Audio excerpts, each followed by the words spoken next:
Good afternoon, everybody. Good evening, good morning, wherever you are, whenever you are. Welcome to Cert Plus. If this is your first time joining, welcome to the stream. If you've been coming, welcome back to the party. My name is Jesse J, aka the Cosmic Cowboy. I'm a cybersecurity professional, and the goal of today's live stream is to help you prepare for your CompTIA CySA Plus, as I am preparing for mine, using official study guides, practice questions, exam strategy. You're here for it. I'm here to help teach it. Let's get this thing rocking and rolling. I want to remind everybody, and I'm super happy and super proud and super all of the things, to say that Cert Plus is proudly sponsored by the good folks at the Daily Cyber Threat Brief. Daily Cyber Threat Brief brings Dr. Jerry Ozier and his 20 plus years of industry experience spanning multiple sectors to bring you what's trending in cybersecurity, attacks, exploits, vulnerabilities, information for CISOs, information for you who's trying to break in, building mentorship and community along the way. It's an awesome experience every Monday through Friday. Just find them on YouTube, Google Dr. Jerry Ozier, Simply Cyber, or you can click the link. It's pinned in the comments, and that'll take you to simplycyber.io, where you can learn more about the Daily Cyber Threat Brief. Super stoked to have them on board as our study sponsor. All right, without further ado, let's get into our pocket prep question of the day. The question of the day goes as follows. Danny, a network architect at Acme Inc., is using 802.1x as part of the design for a new branch office. Which of the following statements about 802.1x are true? Select all that apply. It is an agentless NAC implementation. It is an agent-based NAC implementation.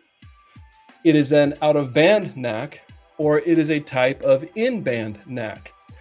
And if we need a refresher, remember that NAC stands for Network Access Control.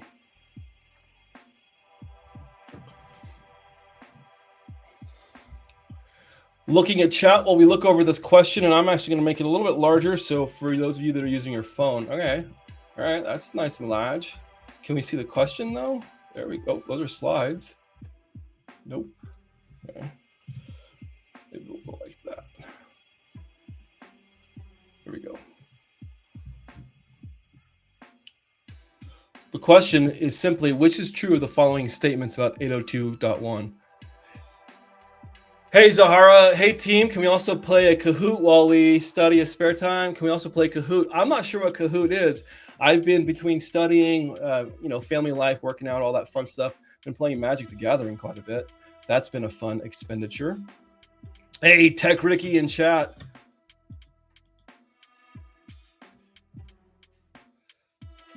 Howdy everyone. Tech Ricky is our co-host of Cert Plus every Friday, long form content. Him and I are still polishing out some of the details for our long form consistent stream. So make sure you tune into that. Let's get through this question so we can go right into our lesson of the day and get into some more questions. What is true about 802.1x? Select all that apply.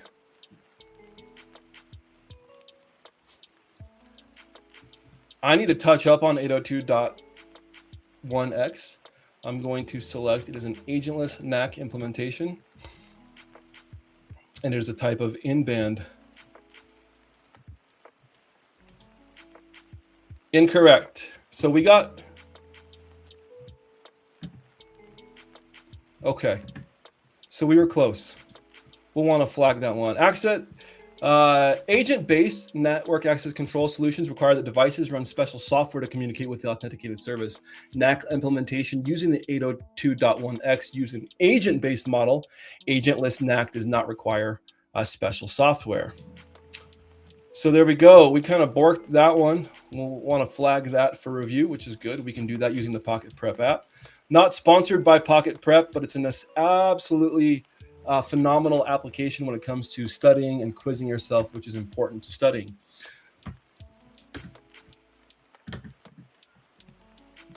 As we kick things off, I want to remind everybody that there are better ways to study than others. Remember, there is no first place for how long it takes you to get the to get your studying taken care of, right? For others, it's going to take longer than it does some.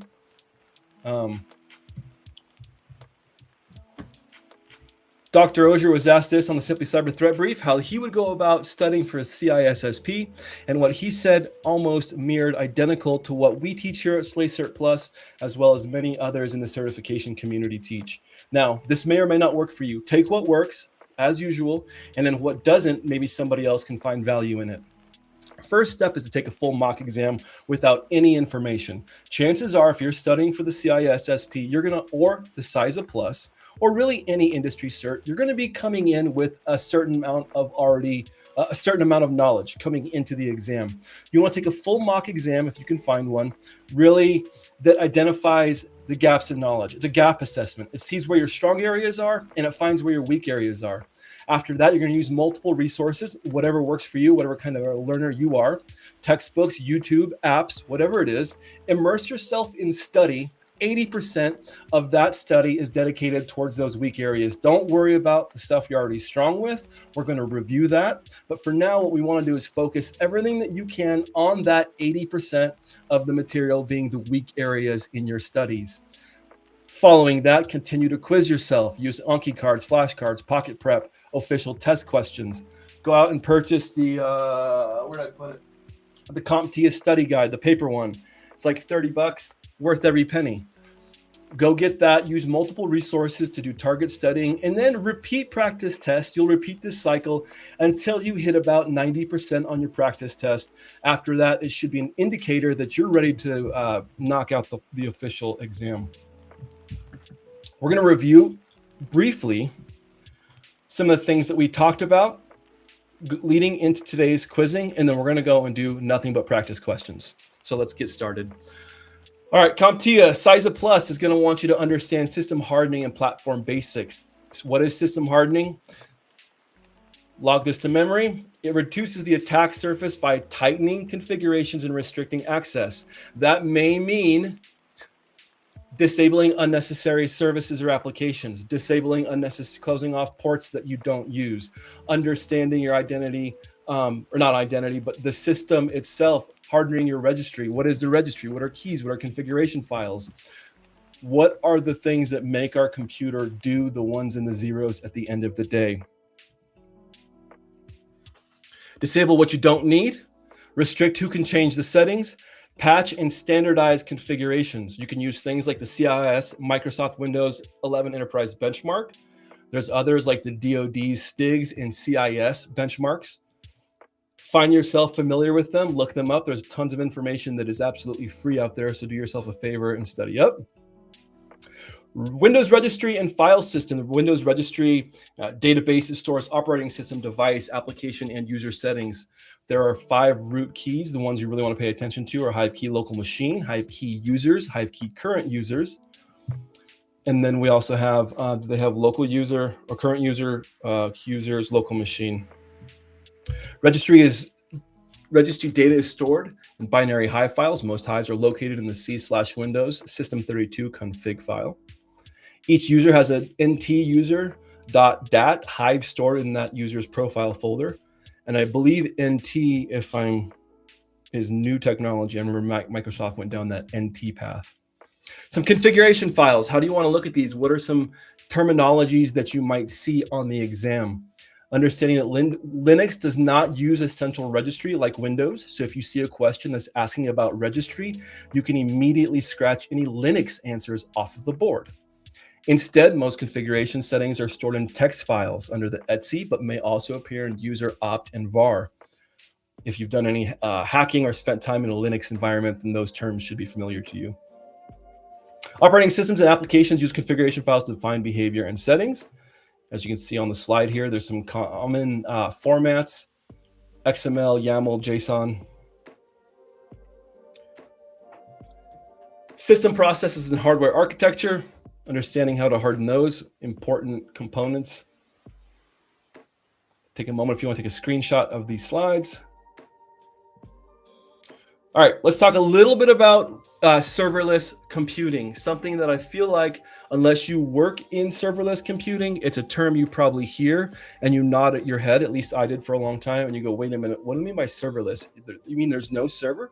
No, there is a server, but the end user does not interact with it whatsoever. When we look at serverless, we want to think of it as a cloud model where code runs as event-driven functions or managed microservices, while the cloud provider handles the underlying server, scaling, and much of the infrastructure management. So just think of it this way. You're a developer, you want to get your application up and running, but you don't want to deal with any of the hardware or virtualized software, right? You don't want to deal with spinning up the containerization. You don't want to deal with any of it. You just want to put in your code, have it run as an event-driven function, whatever that looks like, whatever you're trying to do. And so you're going to use serverless. To you, there is no server. There is one, you're just not working with it. Some real-world examples are AWS Lambda for file processing, Azure Functions for automation, and API backends and microservices. Why CySA Plus cares?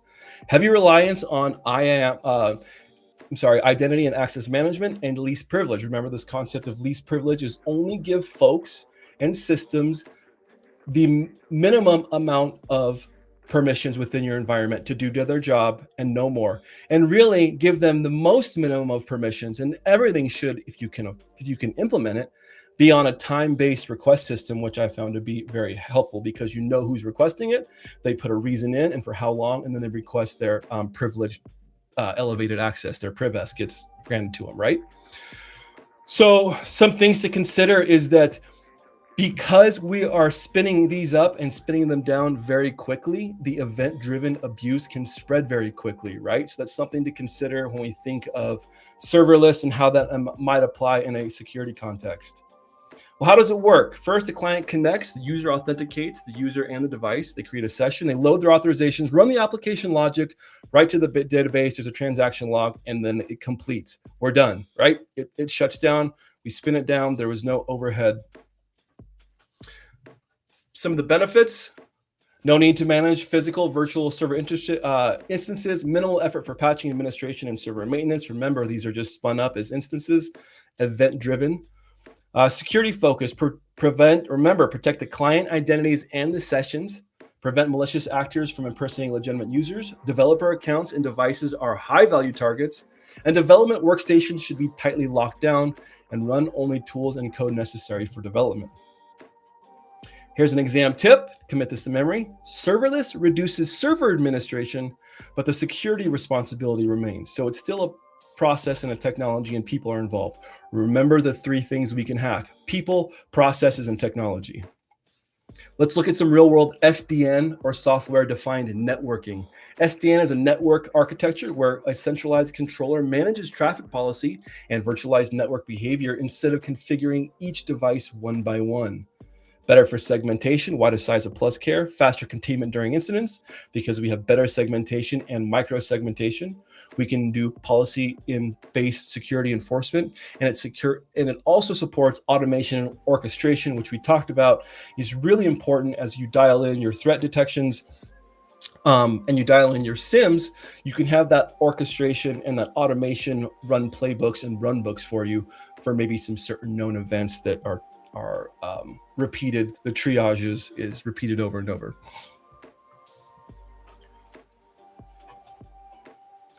Some more concepts on software-defined networks.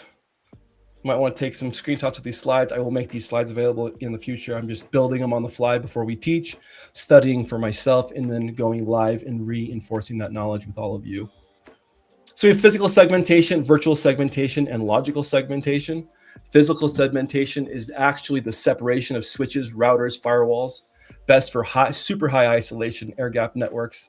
Then we have virtual segmentation. You can look at that as VMs, hypervisors on a cloud platform, Software-defined virtual networks in a cloud or virtualization platforms, flexible and scalable. What are the best for cloud and virtual environments? And then we have logical segmentation, VLANs. This is where we're separating our internal infrastructure into their own virtual pretend little segments, right? That's where we see network segmentation coming in and being so important to our security and preventing lateral movement within an environment. Understand the SDN, the application and policy layer, the controller, and then the network devices or the data plane, right? Conceptual, but if you've ever worked in a SDN, you've got all the automation here. Oops, go back. Sorry about that, folks. Whoa. API calls, SDN controller. We figure out what we're going to do with it. How are we going to route the information? Who can get what? Where does the information? Where do the packets need to go? Centralized policy decisions are pushed to a network devices through controller-based APIs. Let's touch on zero trust. We'll hit on multi-factor, and then we're going to go right into some quiz questions. So let's keep rocking. The emerging need for zero trust architecture. Remember, we don't trust anybody on the outside. Nobody. You're not trusted. No one. Get out of here. No implicit trust, verify access every time. The old school traditional model, as this castle shows, the inside, the trusted environment, and the outside with usually a firewall on the edge, keeping everybody out. Anymore, we see that doesn't work. The need for zero trust and identity and access management is key. Dr. Ozier says it all the time. Hackers today aren't hacking in, they're logging in.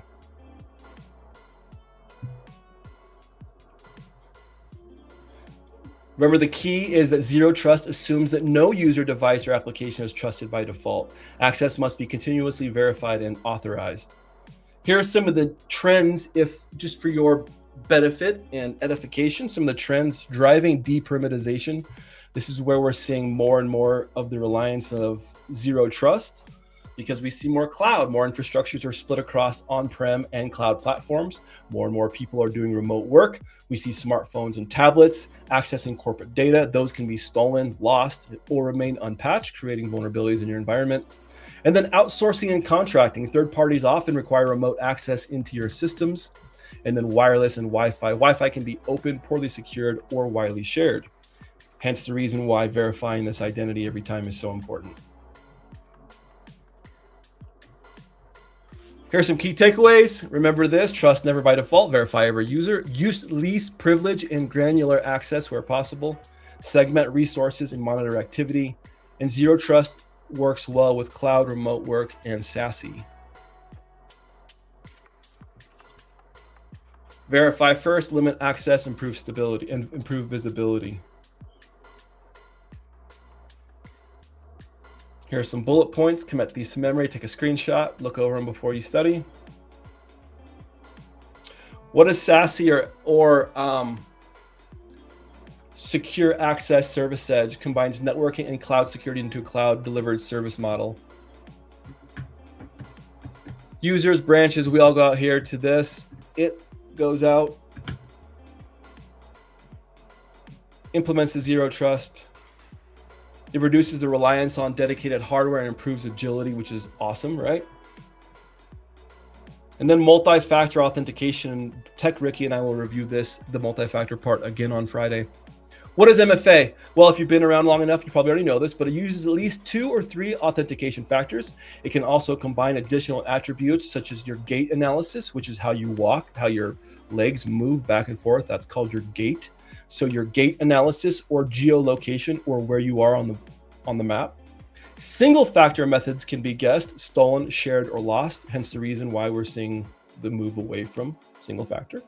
Combining factors makes abuse much more difficult. Think about the pyramid of pain for a threat actor, or think about defense in depth. The more layers we can go, the more likely somebody or a system will give up and move on. What are some things? Well, something you know, knowledge of a factor such as password or PIN, something you have, a physical token, maybe it's a smart card, smartphone, something like that. And then something you are, biometric factors such as fingerprint, hand, vein, facial recognition, blood type recognition, hair type recognition, anything biometric that they can identify you with. 2FA, 3FA, and MFA. 2FA uses 2 different, right? Something you know and something you are. 3FA uses all of them. And then MFA or multi uses any authentication using at least 2 factors. Multi-factor is not limited only to 2, and extra attributes such as location can further strengthen rigor. An exam tip, different factors matter more than just adding steps. So if you have multiple what you knows, those can all be compromised. But if you have a what you know, a biometric, and a smart card, well, that's 3 things that a potential threat actor would need to have to continue to impersonate your identity. We've all seen the server generates a code, goes to our phone, common delivery message. This is all really straightforward. Exam tick, out of band, sends a code elsewhere, but the interception can still be at risk. Passwordless authentication. Let's look at the definition and let's jump into our questions. Passwordless authentication lets users access an account without entering a password. It relies on other approved methods to verify identity. The key idea here is devices recognize authorized users by unique characteristics instead of memorized secrets. And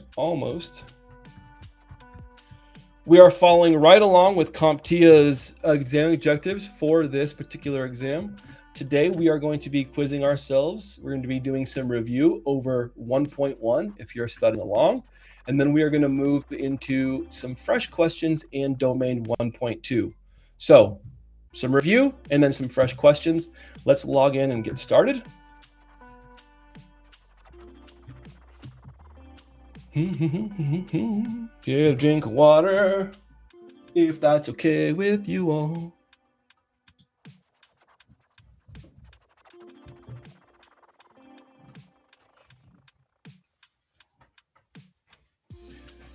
So 1.1, we've got a smart refresh of 13 minutes. So let's go ahead and get started with that. These are questions that we've already answered, either myself or us as a team, and now we're going to review them. Here we go. A security analyst is responsible for ensuring a company's serverless infrastructure is secured. Recently, the company had a data breach due to a misconfigured serverless function. Which security measure should the analyst implement to prevent future data breaches on the company's serverless infrastructure? A, configure access controls. B, deploy a firewall. C, implement network segmentation. Or D, use intrusion detection systems to monitor functions. We just wrapped up talking about serverless functions, and I kind of kicked a dead horse when it came to a specific component on the importance of securing something. One of these answers has to do with it. Remember, as you read the question, look out for keywords that stand out. Look out for concepts that you can be looking for in your selection of answers. So we know that a security analyst, so we know where we're talking serverless. So we can already start going in our brain about all the things we know about serverless. Recently, they had a data breach due to a misconfigured serverless function. We don't care what that function is. We just know that it's misconfigured. And due to that misconfiguration, somebody who wasn't supposed to access data they were not supposed to. Which security measures should the analyst implement to prevent? So there's another keyword. We want to prevent. We want to do more than monitor. We actually want to put something in place to stop it before it starts. So this prevent is a keyword. Future data breaches on the company's serverless infrastructure. Doesn't ask us about network, doesn't ask us about endpoint, it asks us about serverless. What is the correct answer? Put your answer in chat, and remember, we're here to learn. And so you've seen me and Tech Ricky get plenty of these wrong in front of people. We both have been working in IT and cybersecurity in some capacity for a bit now. And so sometimes textbook information is just different than the real world, baby. I'll give you a break from my voice while you think on this question. Drop your answers in chat, and I grab a drink of water.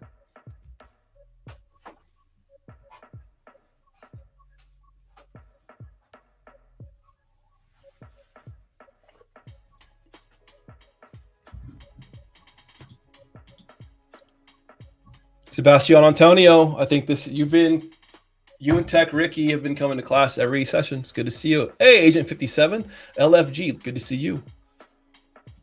Tech Ricky's going with ACL. Yeah, remember we talked about this, the importance of identity and access management, and that an access control is what's going to prevent or keep unauthorized users out of the environment. Correct.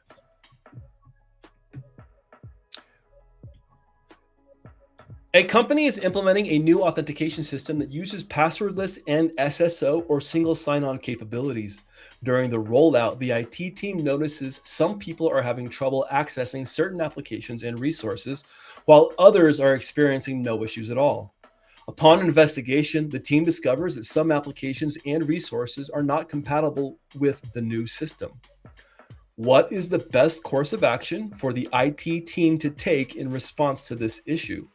Is it A, to notify all employees to use their previous login credentials until the incomplete applications and resources are updated? Is it B, immediately roll back the passwordless and SSO authentication system and revert to the previous system? Is it C, to ignore the issue altogether?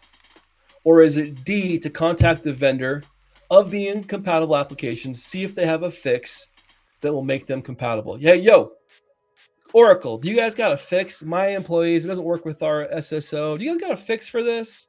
Right? So we want to notify all employees their stuff is incapable, potentially causing business disruption.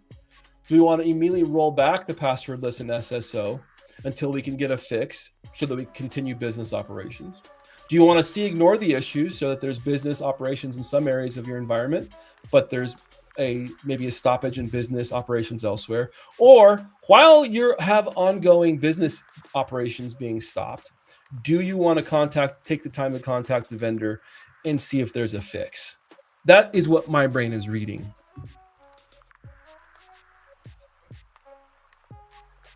Remember the two things we talked about in CySA Plus, well, in cybersecurity, really, risk management, cybersecurity, and CISSP is, does it impact life and limb? Okay. If no, then move to, does it impact business operations?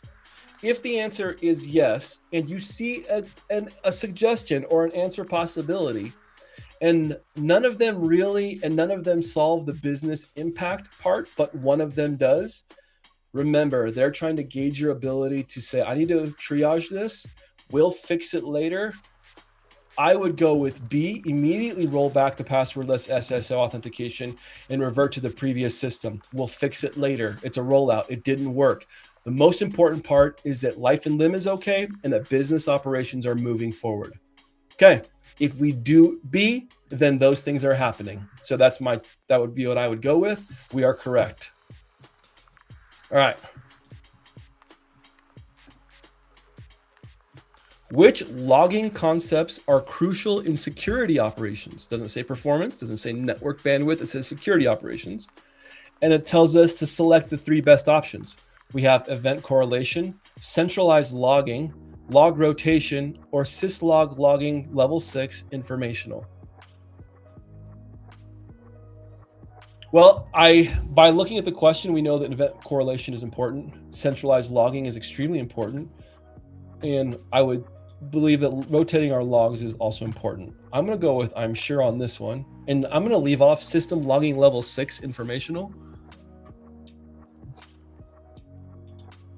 Cool. Moving on. Which of the following show how system and network architecture concepts are related to security operations? SASE, or Secure Access Secure Edge, Zero Trust, Cloud Access Security Brokers, or Firewall Rules Alone? We can select the 3 best options. I will be honest with you, fully transparent. Last time I was reading the question really fast, and I actually selected Firewall Rules Alone as one of the options because I read Firewall Rules and my brain did not read the alone. Take your time, read the question. Cloud Access Security Broker, Zero Trust, and Secure Access Edge. Those are the 3 things that we're looking for. Remember, we talked about the Cloud Access Security Broker as this piece of software that connects to our cloud environments and makes sure that we're within compliance according to certain parameters as set forth. Zero Trust, network architecture, where we have the perimeter, the edge, but we still need people once they're through their perimeter or they're already internally. We still need people to verify their identity before moving forward.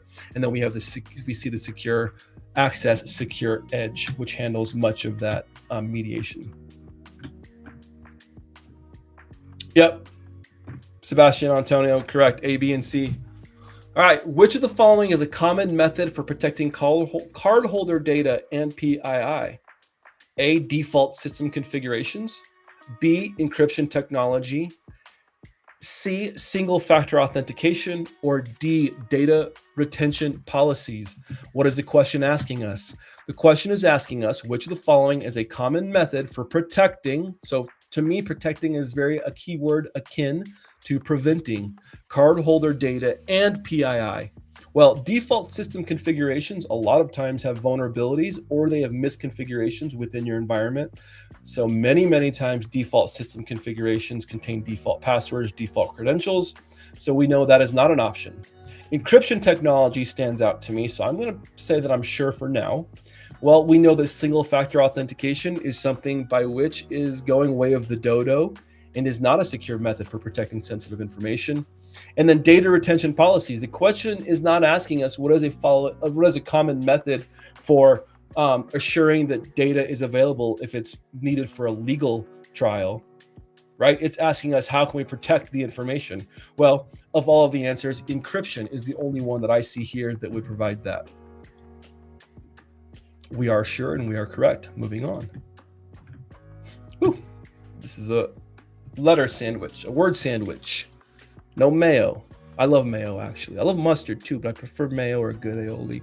I love food. Today's a gym day. I'm starving. I need to eat after this. I have some rice, some milk, some sugar and cinnamon, maybe some strawberries in there. All right. A company's security operations center has implemented a data loss prevention or a DLP solution to monitor and prevent sensitive data from being transmitted outside the organization. The security team also maintains strict controls over cardholder data and personally identifiable information to comply with industry regulations and protect customer privacy. Which of the following is a benefit of implementing a DLP solution in a security operations environment? A DLP solution can automatically detect and remediate vulnerabilities in software and hardware components. That's not true. B, a DLP solution can provide real-time threat intelligence analysis to identify and respond to security incidents. Also not true. A DLP solution can help prevent sensitive data from being transmitted outside the organization, reducing the risk of data breaches and compliance violations. That is true. And then finally, D, a DLP solution can provide physical security for servers, network devices, and protecting against theft or storage. Again, not true. The only possible answer here is C, a DLP solution can help prevent that sensitive data. Cool. Yep, Tech Ricky nailed it. Yeah, and I'm flying through the review. So this review is a little bit for me and how I process answering the questions, real time for you as you're in class. Feel free to continue to drop the answers in chat as we go through them. If you need me to slow down, please let me know and I'll be happy to do so. Hey, Sierra Montgomery, yum. Yes, a sandwich. Or no, probably the rice with the milk and cinnamon and sugar and strawberries. That's yum. Here we go, folks. Which of the following options describe the benefits of reducing the attack surface and limiting access to sensitive resources? It allows for greater transparency in network operations. That's not security related at all, at least to the question, so I'm not going to go with that one. It helps reduce the risk of unauthorized access to sensitive data. That is true. It promotes an increase in the availability of resources. Yeah, because if they're not being hacked or they're not being DDoSed, they're going to be available. So I think that holds true. And then it enhances the availability to detect and respond to anomalous activity. And I believe that's also true. Select the two best options. Do you see how I put 3? Slow down and read, class. Well, then I'm going to go with B and D. What do we think, team? The question is pretty straightforward. Which of the following options describe the benefits of reducing the attack surface and limiting access to sensitive resources? And then we get the option to select the two best options. So this is a partial credit question in the real world. It allows for greater transparency in network operations. Maybe, but it has nothing to do with security, or at least pertaining to the question as we're being asked. It helps to reduce the risk. It helps to reduce the risk of unauthorized access to sensitive data. That's correct. It promotes an increase in the availability of resources. It does, but I don't think that's the two best option. I think that would be an okay option. You might get partial credit if you chose that one. And then D, it enhances the availability to detect and respond to anomalous activity. The two answers of all of them stand out to me are B and C, as they are security related and they do satisfy what the question is asking us.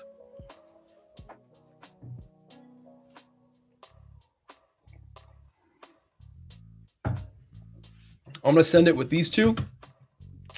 Chat is quiet. All right, I was sure and I was correct. Which of the following is the most important reason to implement system hardening measures in a networked environment? A, to secure data A, to secure data in transit between systems. B, to ensure system performance remains optimal. C, to prevent denial of service attacks. Or D, to reduce the risk of data breaches.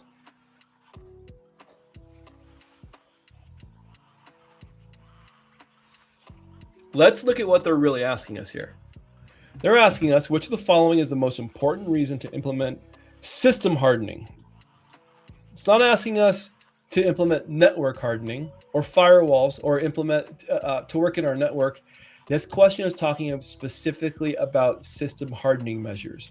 And because of that, it doesn't really have anything to do with securing the data in between the systems, right? Depending on which layer we're talking on the model, right? So we're not securing the data. This is CySA plus, not System Administrator plus or System Performance plus.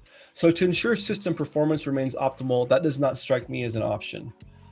To prevent denial of service attacks, again, that's more related to our network configurations and some of our firewall configurations, rate limiting, things of that nature.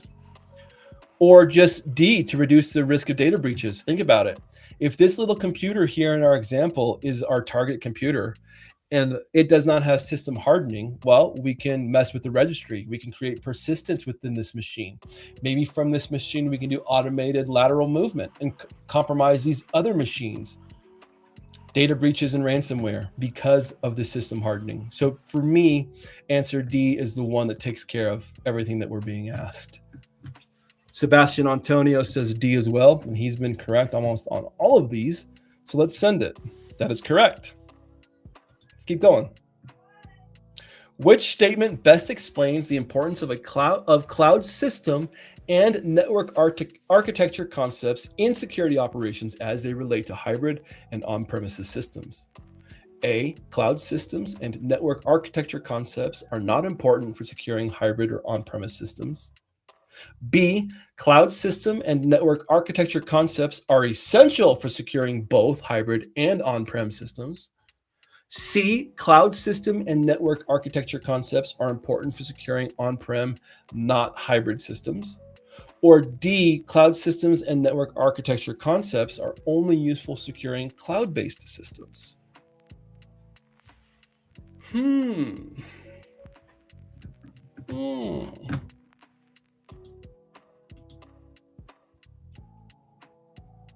And we can show, do you want me to show what people are saying in stream? I don't know, kind of throws everything off. Cloud systems and network architecture concepts are not important for securing. They are essential.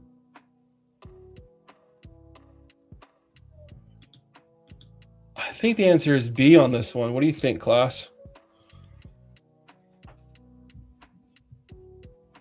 Because it says cloud and network, there's only one answer that focuses on them both being essential, which they are. Yeah. So I'm going to go with B as well, Sebastian. Well, am I getting your name right? Sebastio Antonio. Let's try it. Yep.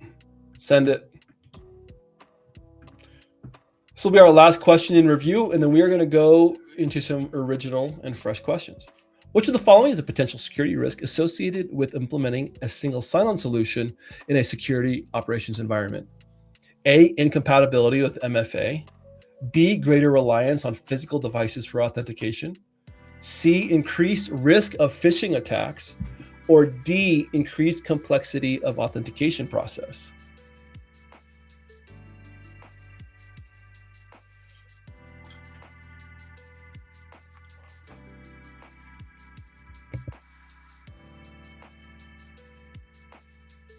You guys ever had those nerd candies where it's like, it's the gummy candy, but then it's coated in little nerds on the outside? They like totally eat your teeth away. And if you're on the spectrum, they make it worse because all the food coloring. I don't know if that to be true, and I'm not a doctor, but I do find that food coloring to affect the way that I process information and how my kids act throughout the day. So take that for what it's worth. But man, do they taste good.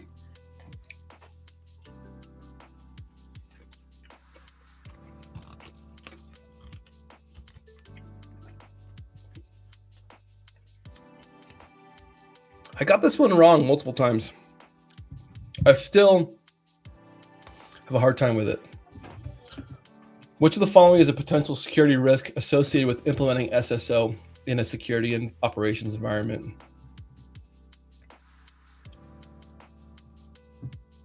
Sebastian Antonio is going with C, increased phishing attacks.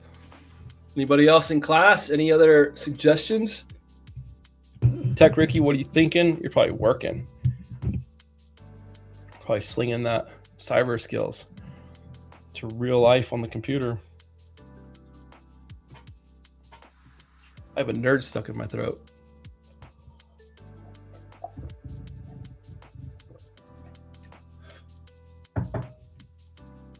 All right, let's send it. Phishing attacks, increased risk of. That is correct. Cool. We got 7 minutes left, but we're going to go ahead and jump right into domain 1.2.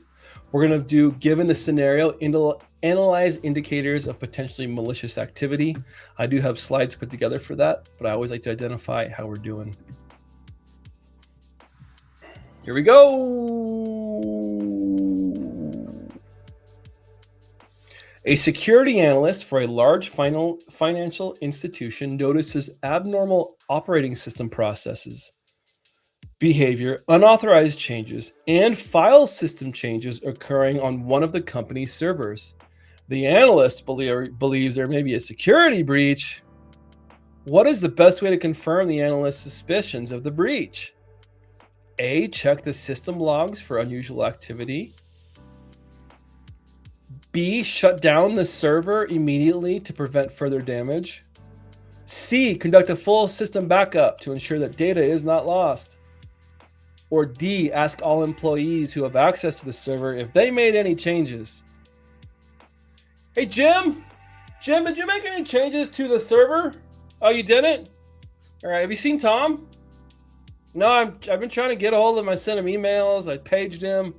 Well, I think we might be breached. So I think we're hacked. Yeah, I don't know. But if you could ask him when you see him, did he make any changes? Did he get any processes going?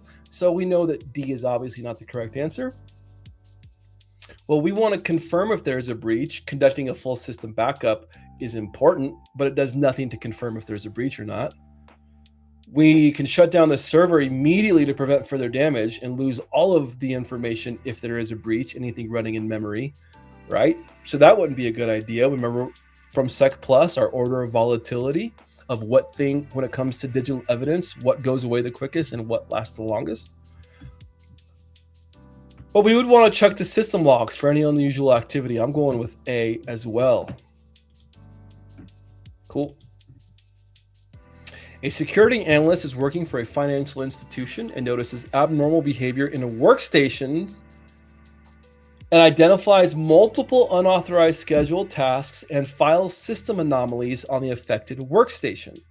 Which of the following options is most likely explanation for these issues? All right, so we're a security analyst.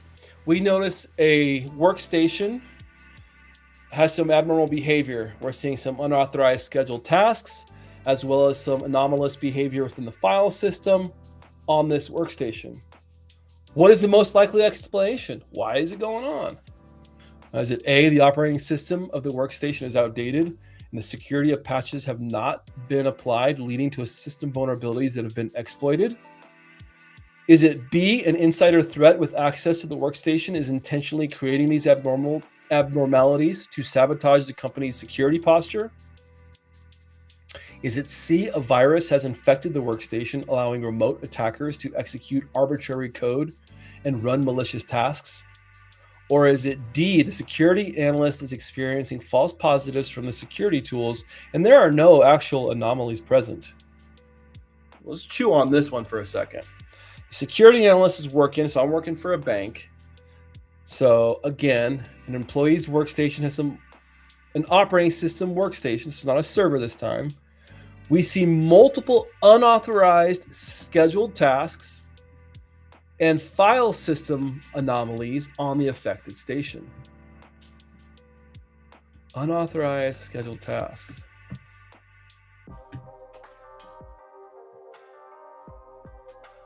A, the operating system of the workstation is outdated and the security patches have not been applied, leading to system vulnerabilities that have been exploited.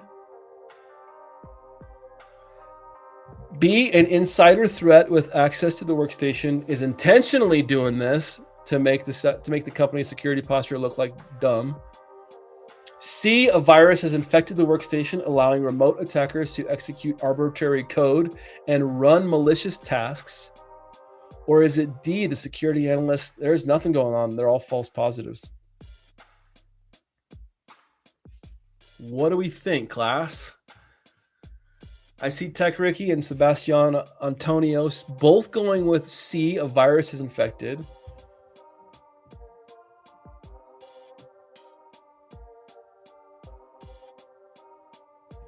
The operating system of the workstation is outdated and the security patches have not been applied, leading to system vulnerabilities that have been exploited. I know y'all are going with C in class. My brain wants to go with A because the fact that it says have been exploited covers all of this. We don't know if it's remote code. We don't know if it's a virus. We can't be sure. We just know that what is the most likely reason? It's either A or C. I'm torn between A or C.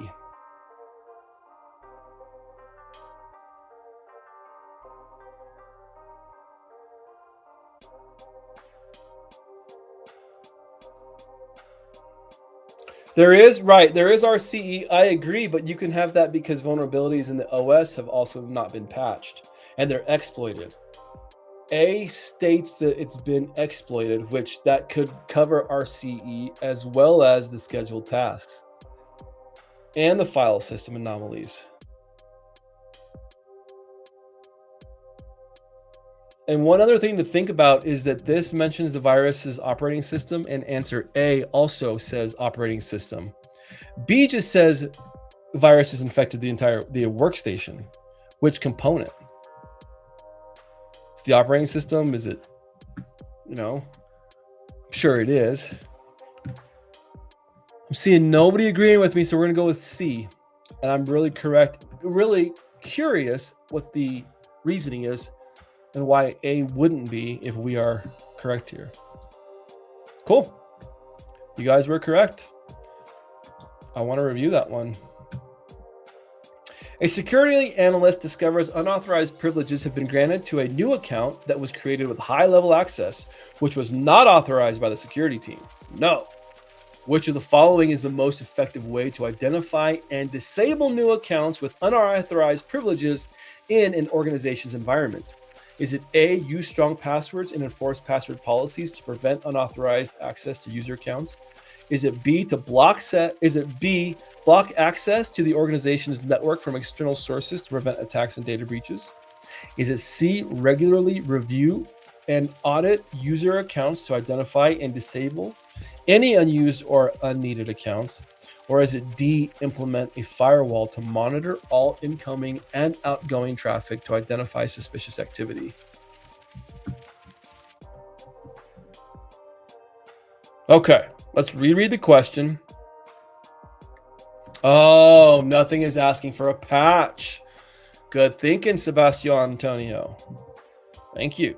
That's a really good call and a good differentiator on why.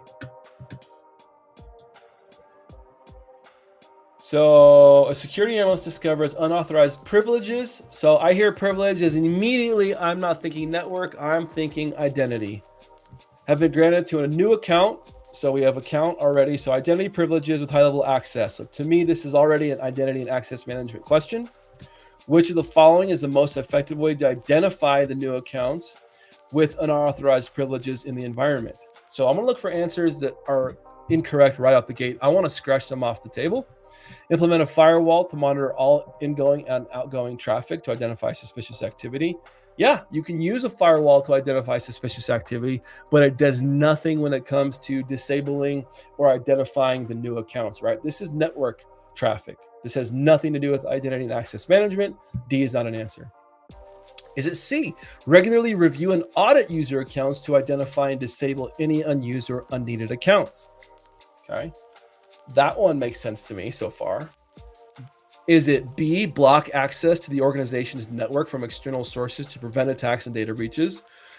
We don't know what this company is doing, but maybe they need to have external access to certain resources for business continuity operations. So if you just block the access altogether, then you're going to prevent that business component. Or is it A, to really use strong passwords and enforce password policies to prevent unauthorized access to user accounts? Well, passwords on their own, we know aren't good enough. They get stolen, compromised, shared, all that good stuff. So to me, I'm with Tech Ricky and Sebastian Antonio on this one, is that C is the only correct choice, which is to regularly review and audit accounts. Beautiful, team. It's going to go through and select some of the ones that it looks like I got wrong when I was studying by myself. So join me, reviewing 1 of 4. The question was, is that a security team's a company's security team recently discovered an unknown device connected to their network, and they suspect it could be a rogue device. The team wants to conduct scans and sweeps to locate and remove any unauthorized devices on the network. Which of the following are types of scans or sweeps the team can use to locate the rogue devices? It said to select the 2 best options.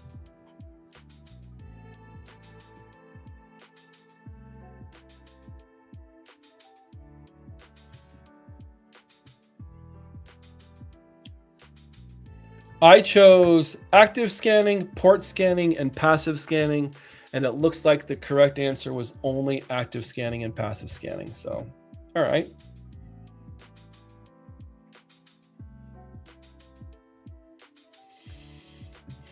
I'm going to kind of go through these ones relatively quickly. An IT company's team, basically, that we're seeing an increased capacity and drive consumption.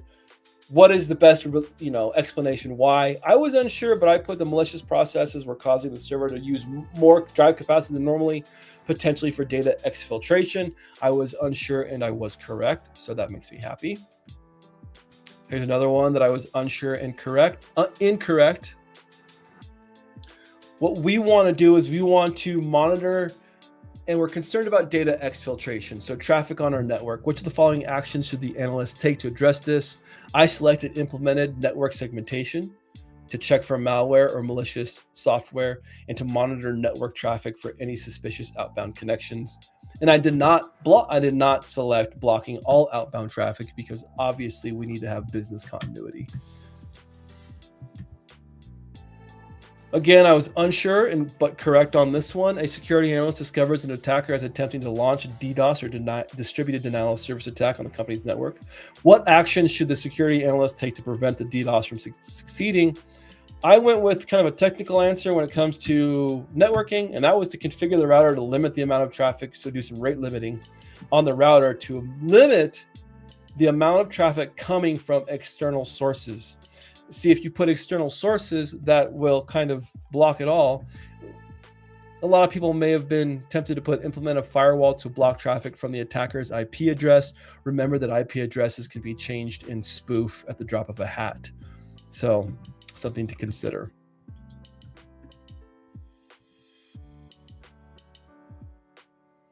All right, team, we are right at about an hour. I'm going to pause here. I think this is a great stopping point as we continue in domain 1.2.